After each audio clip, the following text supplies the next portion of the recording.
Olá, como vai? Tudo bem? Meu nome é Milane Silvana, é um enorme prazer ter você aqui no Milane Mudança. Se você ainda não é inscrito no canal, se inscreva, ative o sininho para que você possa receber as notificações todas as vezes que a gente gravar reflexões. Toda semana tem uma reflexão nova para abençoar a sua vida. E se você já é inscrito, compartilhe essa mensagem com o máximo de pessoas que você puder, para que outras pessoas possam ter acesso à palavra do Senhor que o Senhor tem ministrado em nossos corações. E se ao final desse vídeo você se sentiu abençoado pela palavra do Senhor, se tocou o seu coração de alguma maneira, deixe seu joinha também. Então é isso, não vamos nos demorar mais, temos várias coisas interessantes para poder falar hoje. Então vamos lá? Um beijo e roda a vinheta!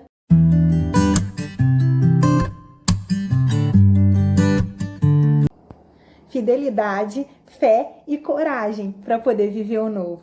Essa é a nossa reflexão de hoje. O nosso texto bíblico base está lá em Gênesis, capítulo 12, do verso 1 até o verso 5. O nosso texto bíblico base de hoje nos diz o seguinte: Ora, o Senhor disse a Abrão: sai da tua terra, da tua parentela, da casa de teu pai, para a terra que eu te mostrarei, e far-te-ei uma grande nação, e abençoar-te-ei, engrandecerei teu nome, e tu serás uma bênção, e abençoarei os que te abençoarem, e amaldiçoarei os que te amaldiçoarem, e em ti serão benditas todas as famílias da terra. Assim partiu Abrão, como o Senhor lhe tinha dito, e foi Ló com ele, e era Abrão, da idade de 75 anos, quando saiu para Harã, e tomou Abrão a Sarai, sua mulher, e a Ló, filho de seu irmão, e toda a sua fazenda, e tudo que havia adquirido, e as almas que lhe acrescentaram em Harã, e saíram para irem à terra de Canaã, e vieram à terra de Canaã.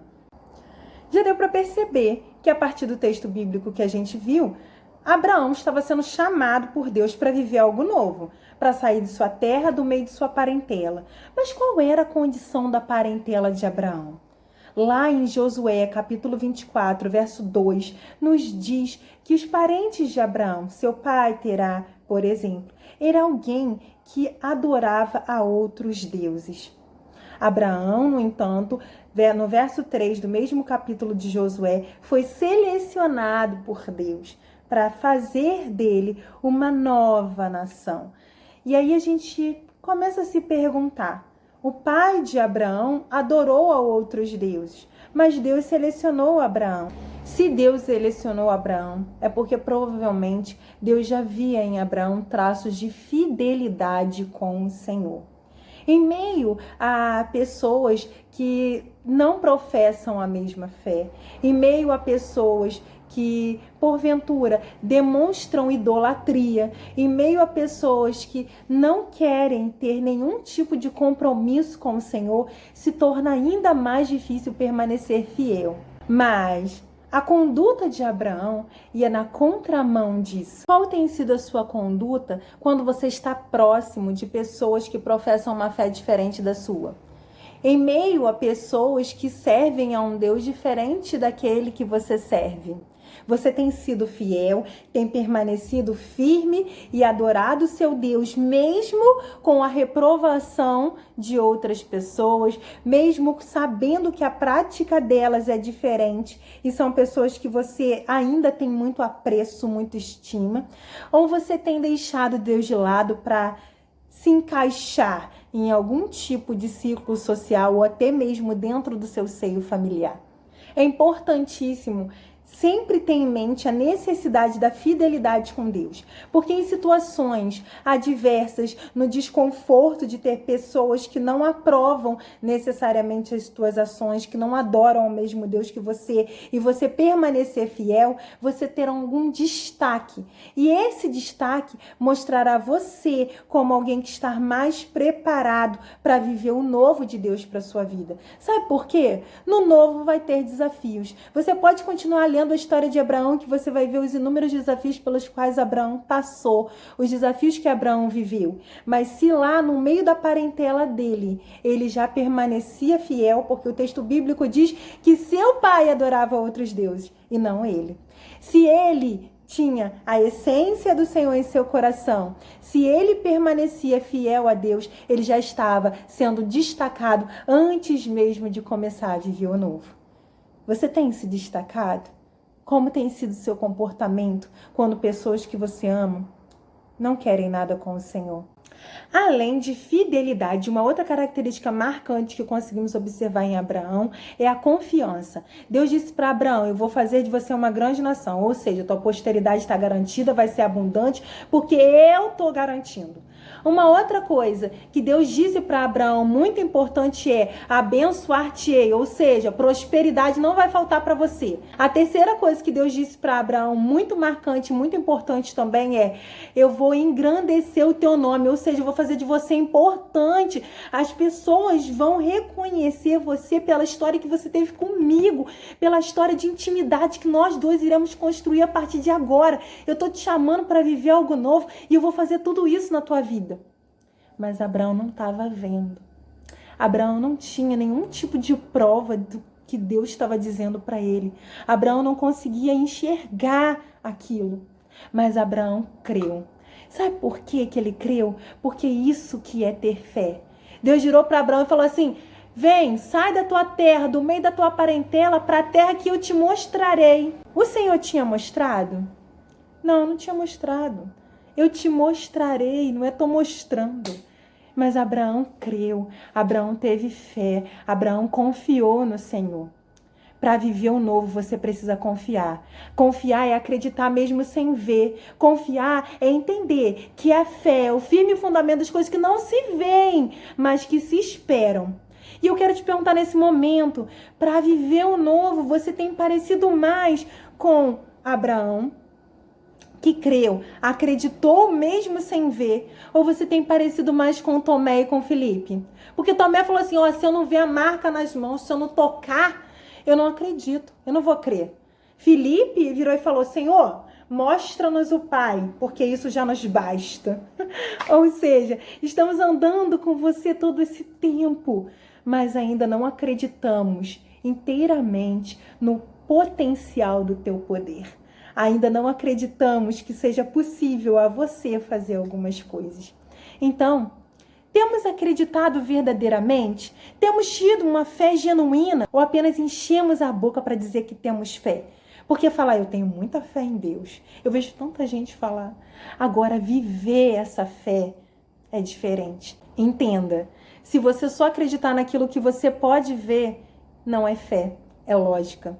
E Deus não te chamou, não vai te chamar para viver uma vida pautada na lógica. O novo de Deus vai fazer com que você venha romper em fé e de fé em fé, de glória em glória. Você sentirá a presença do Senhor abundante na tua vida, trazendo cada vez mais coisas novas, fazendo com que você descubra coisas que você nunca nem tinha imaginado viver, que você experimente o sobrenatural e que você gere testemunho vivo do poder dele na sua vida. A terceira coisa que vemos na conduta de Abraão, que é muito marcante, é a coragem. Deus disse: vá para a terra que eu ainda te mostrarei. Ou seja, vai, sai daqui e vai para lá. E aí? Abraão acreditou, Abraão era fiel, Abraão confiou, mas isso não significa que Abraão ia se mover. Perceba, dizer para Deus que você acredita nele, que você confia nas palavras dele, não significa que você vai tomar uma atitude de coragem e sair da sua zona de conforto. É necessário ter coragem para se mover debaixo das instruções que Deus está te dando. Então, eu quero te despertar nesse momento. Como tem sido o seu comportamento referente a ter coragem ou a se acovardar? Você tem se parecido com Abraão na conduta de obedecer a uma ordem direta do Senhor? Ou você tem se parecido com Jonas, indo no sentido oposto daquilo que Deus está te mandando fazer? É necessário ter coragem para abrir mão de si mesmo e entender que você agora está sob as instruções, as ordens do Senhor. Você tem sido corajoso? Ou você tenha se acovardado? Eu espero de verdade que seja a primeira opção. Que você seja forte e corajoso, destemido. Você pode me dizer: Milane, mas essa não era a conduta de Josué no início do capítulo 1 de Josué. Realmente. Mas o que Deus disse para ele? Seja forte e corajoso. Seja forte e corajoso. A mesma coisa que Deus disse para Josué, Pode ser que ele queira dizer para você nesse momento: seja forte e corajoso. As coisas que eu tenho para você são grandes demais para que você venha se acovardar. Sou eu que estou no comando, sou eu que estou no controle. Então tenha coragem e saia do teu lugar, porque se eu estou mandando, eu vou te honrar, eu vou te sustentar, eu vou te dar condições e você vai prosperar na minha presença. Então tire toda a desconfiança, tire todo o medo e tenha coragem de viver o novo que eu tô te chamando para viver. E talvez você me diga: Milane, mas Deus não disse que quer que eu mude a minha geografia. Talvez ele realmente não tenha dito ainda. Talvez ele não queira que você mude e não vá dizer. Ou talvez ele quer que você mude, mas algo precisa mudar em você para que ele diga para você sair de onde você tá e viver o novo. Há coisas que a gente só vai viver depois que tiverem algumas partes em nós que precisam de transformação já transformadas, já moldadas, ou pelo menos com a predisposição para mudar. Ah, Milane, mas como assim? A gente adora falar pro Senhor: eu sou tua casa, tua morada, eu sou teu lar, mude as coisas de lugar. Eu tenho uma amiga, Tati, que fala: Milane, a gente adora cantar isso, mas quando Deus fala, eu vou tocar nesse móvel aqui, você fala: aí não, Senhor, nesse aí não, esse aí fica no lugar que ele tá, esse aí eu não quero que você mexa. Se a gente não tem predisposição nem para dar liberdade ao Senhor para nos transformar, será mesmo que nós teremos uma conduta de submissão quando Ele nos der o direcionamento para viver o novo? Será que nós conseguiremos viver debaixo das instruções dele, se nem para transformar algumas coisas em nós mesmos nós estamos permitindo que ele transforme? Como é que teremos uma conduta de obediência para transformar o mundo a partir das nossas ações? A gente pode pegar Raabe como um exemplo de transformação interna para poder viver o novo. Antes de viver o novo, Raabe já tomou uma decisão. Raabe tomou uma conduta seríssima. Raabe abrigou na sua casa 2 espias hebreus. Ela era uma mulher que vivia em Jericó, vivia na prostituição. Deveria ser fiel ao seu rei, deveria ser fiel aos deuses pagãos de Jericó, deveria ser fiel ao seu povo, e ela abrigou 2 pessoas do povo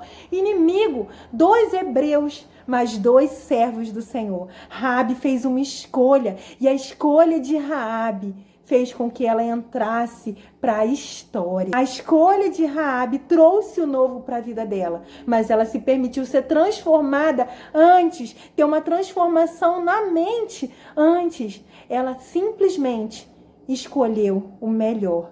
Como é que nós temos encarado a necessidade de ter coragem de viver transformações internas? Porque a transformação interna muitas vezes vai fazer você abrir mão do que você conhece como certo, do que você conhece, do que você tem como seguro, para se lançar e viver Deus de maneira que Ele tire aquilo que não tá bom do seu coração, da sua mente, e traga coisas que são dele para sua vida. Que a sua oração possa ser assim: Senhor, tira. Coloca a mão no seu coração como um ato profético e vai arrancando o medo de mudança, o medo de transformação interna, e vai fazendo um outro ato profético que é, trazer do céu para a sua vida paz, necessidade de confiança, de segurança e coragem para viver a transformação interna que você precisa viver para estar habilitado para viver o novo. Porque pode ser que o novo só não tenha chegado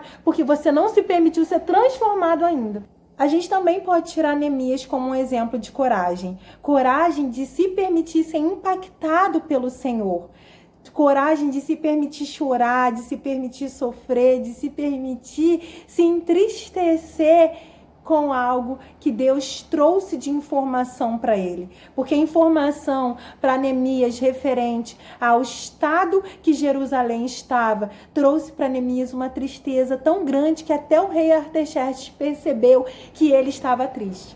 Mas Neemias, em sua tristeza, ele orou ao Senhor e depois ele teve coragem de falar com o rei. E ao falar com o rei, ele falou e deu a sugestão que ele gostaria, como ele gostaria de fazer. Além disso, Neemias pediu ao rei os instrumentos necessários, as cartas para levar às outras províncias para que permitissem a sua passagem, sua trajetória até o local em que ele começaria a construir os muros de Jerusalém. Então entenda, vai ter coisa que Deus vai fazer na tua vida que vai te levar a uma tristeza profunda, mas é ali naquele lugar de tristeza que Deus está tratando de você e está te preparando. Deus está te fazendo analisar o que Ele quer que você veja a necessidade de mudança em algumas coisas no mundo que estão entristecendo a Ele. E é nessa tristeza que Deus vai tocar no teu coração para você agir.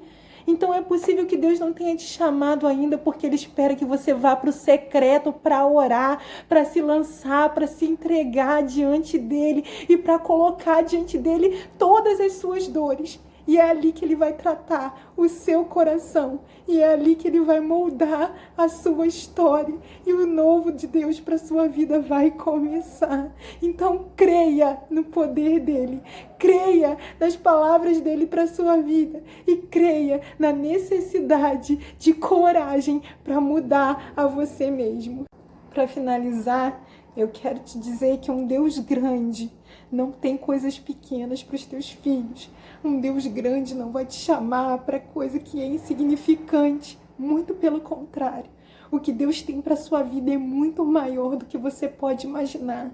Então tenha a fé que Abraão teve, tenha a coragem dele e tenha também a fidelidade que ele teve com Deus. Experimente viver o novo do Senhor para sua vida. Certamente você vai ter desafios pela frente, mas Ele vai falar: filho, eu te pego pela mão, eu estou junto com você, eu guio os teus passos e você vai vencer.